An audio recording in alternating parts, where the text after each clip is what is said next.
want to address the open space recreation Yes. plan? Yes, for some people in the audience have been very excited about this for quite some time. Okay, I sent this out several days ago, just some history, and I'm going to try to be as on target as possible. This was presented to the board in 2019 in a formal presentation. It was not voted on. There's pros and cons to this matter. The open space dictates how the most funds and trusts are used. It dictates what our open space is.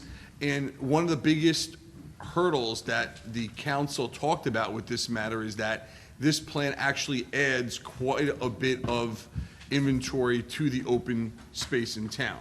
And that became a hurdle because some people wanted to develop parts of the greenway that were not restricted, but now will become restricted under the OSRP. As a result, it kind of went to the side, and we never took the vote on it. Over the last 3 years, 2.5 years, we've done quite a bit of development. We've also learned that there's parking lots that we can barely build on, let alone building on a greenway on Route 4. So over the last 4 or 5 or 6 or 7 months, we discussed how we need to get this passed.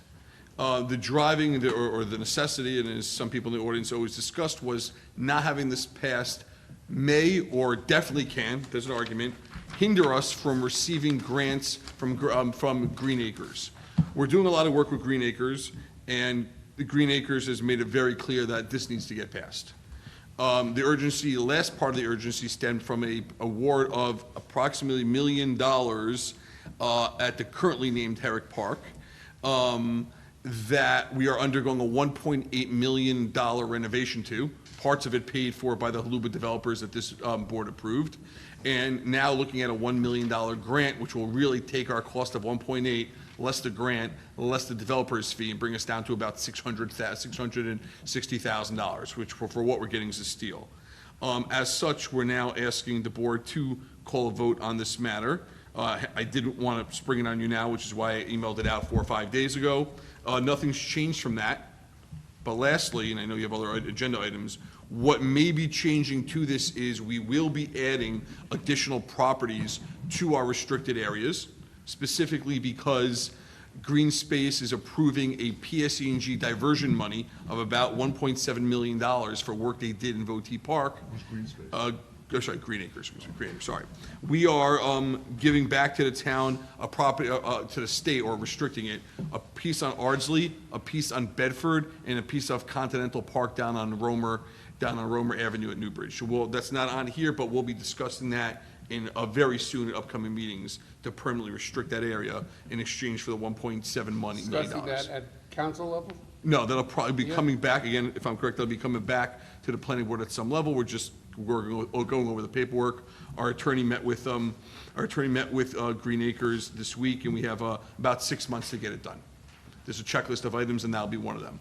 That money, the council has put aside in paper to now spend and redo and turf these Teaneck Southern Little League fields. So there's quite a bit of moving pieces as it relates to open space, and it's my belief that we vote and approve this. Yes, there are restrictions to development on this, but this town has done quite a bit of development and has quite a bit of upcoming development that we don't need to develop any of these spaces, and therefore, I'd like to make a motion that we approve the OSRP as presented and as distributed for the Township of Teaneck. Is there a second? I'll second. I would like to make a comment. One second, before- let me just get a second. I'll second. All right, second by Vice Chair Stern. There's a comment? Hold on. Okay. A motion by, slow down, everybody. A motion by by Councilmember Schwartz, seconded by Vice Chair Stern. It's my recollection, could be wrong, that the reason why we sort of didn't vote for it was because there was a feeling that our hands would be tied on certain things that would now be out of our control. We were ceding control over certain things that we weren't prepared to do. Why has that gone away? A few reasons, which I alluded to before, but I'll go into a little greater detail. Part of the greenway, I'm sorry, the green words are, part of the greenway is not restricted. There are several parts in town that were now going to be restricted. And there was obviously, anytime you restrict it, and once you restrict it, it's gone forever. Now, you can make an argument there's some ways you could trade it 3-to-1 and whatnot, but the trades are not that easy. It has to be, again, very heavily scrutinized, and it's pretty much not gonna happen. So we did not want to give up that power. Keep in mind, may we have lost some grant money as a result? Absolutely. But developing a certain amount of these lands, we could have made infinitely more. But we have so many other more appropriate developments that could be, or will be developed, that arguing on a 100 by 500 patch of land on Route 4 that probably can't even hold anything, should we even want to fight that battle, is simply no longer worth it. We've been battling green acres as it relates to, again, this diversion money, which we've been waiting for this wire now 2 years. So we're not looking to continue our arguments. We're looking to take those restrictions, take those hits, but take those pluses that come with it as well. But I thought there was some percentages of additional space, so we had to allocate, that we weren't prepared to agree to, beyond just the 400. I don't think we would have not done it for a 500 by 100. No, that was me giving an example.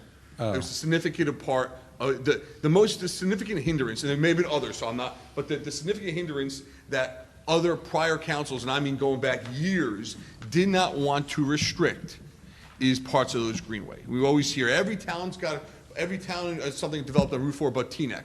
And yes, parts we could, parts we can't. It's not, that again, that was the primary driver going back to Mayor Hamidin when he was really looking at other areas to develop that we since developed other places instead, so. But the answer, you're spot on. There was a much larger piece. That was just me giving an example. But that larger piece is no longer a concern? It's the money, what we're getting in exchange, which right now is $2.6 million right now, plus more, with the reality that we're probably never going to be able to develop that land. Okay. We're basically, we're restricting something that realistically, and I'm just gonna say this bluntly as possible. I'm having a hard time. Without being restricted. I'm sorry?